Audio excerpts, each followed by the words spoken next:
ជារួមសម្រាប់ឆ្នាំទាំង12ប្រចាំថ្ងៃអាទិត្យទី28ខែធ្នូឆ្នាំ2025នេះមួយ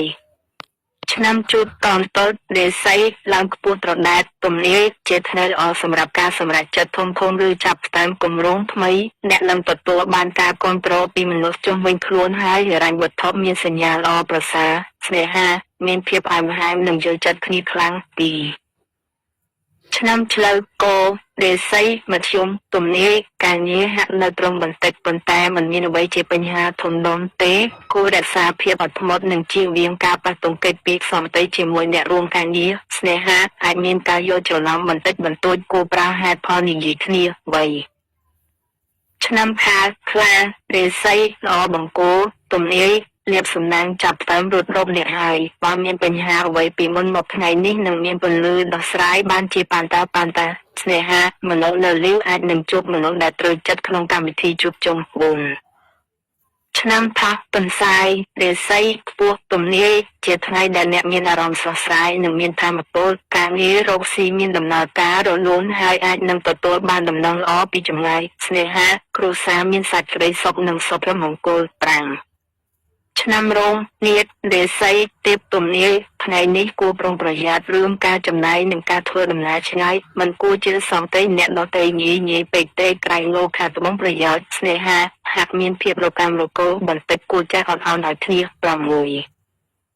ឆ្នាំសាញ់ពស់រាសីមធ្យមទំនាយការងារមានសម្ពាធខ្លះតែអ្នកអាចគ្រប់គ្រងបានគួរយកចិត្តទុកដាក់លើសុខភាពជាពិសេសតាក់ទងនឹងការសម្រាកមិនគ្រប់គ្រាន់ស្នេហាធម្មតាមិនមានអ្វីប្រែប្រួលខ្លាំងឡើយ7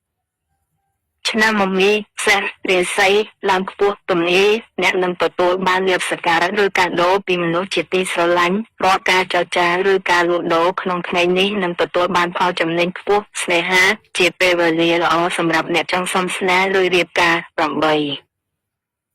ឆ្នាំមមែពពែរាសីល្អបង្គោលទំនាយការប្រាស្រ័យទាក់ទងជាមួយអ្នកដទៃនាំមកនូវឱកាសល្អបើមានគម្រោងដើរលេងកម្សាន្តថ្ងៃនេះគឺជាថ្ងៃដ៏ស័ក្តិសមបំផុតស្នេហាមានការយល់ចិត្តគ្នានិងផ្ដល់កម្លាំងចិត្តឲ្យគ្នាទៅវិញទៅមក9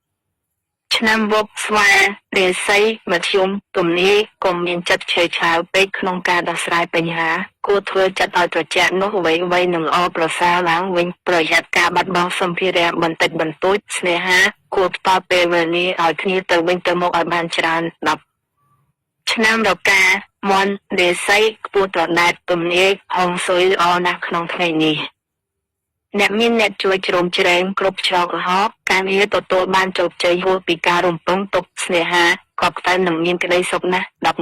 11ឆ្នាំចខ្សែរាសីល្អបង្គោលទំនាយចំណូលហាក់មានស្ថិរភាពល្អប៉ុន្តែត្រូវចេះបែងចែកការចាយវាយឲ្យបានច្បាស់លាស់ការងារមានការរីកចម្រើនជាលំដាប់ស្នេហាអ្នកដែលកំពុងឆ្លោះគ្នានឹងត្រូវរើគ្នាវិញនៅថ្ងៃនេះ12ឆ្នាំកលជ្រូករាសីទៀបទំនាយត្រូវប្រយ័ត្នរឿងមិត្តភក្តិឬអ្នកជិតខាងបង្កចំនួនមិនគួរសម្រេចចិត្តរឿងលុយកាក់ធំដុំក្នុងថ្ងៃនេះទេរក្សាភាពស្ងប់ស្ងាត់ឲ្យបានច្រើនស្នេហាអាចមានការយល់ច្រឡំដោយសារសង្កេតអ្នកដទៃត្រូវជឿជាក់លើដៃគូខ្លួនឯងចំណាំនេះគ្រាន់តែជាការព្យាករណ៍ជារួមតាមក្បួនតម្រាសំណាងពិតប្រាកដកើតចេញពីការខិតខំប្រឹងប្រែងនិងអំពើល្អរបស់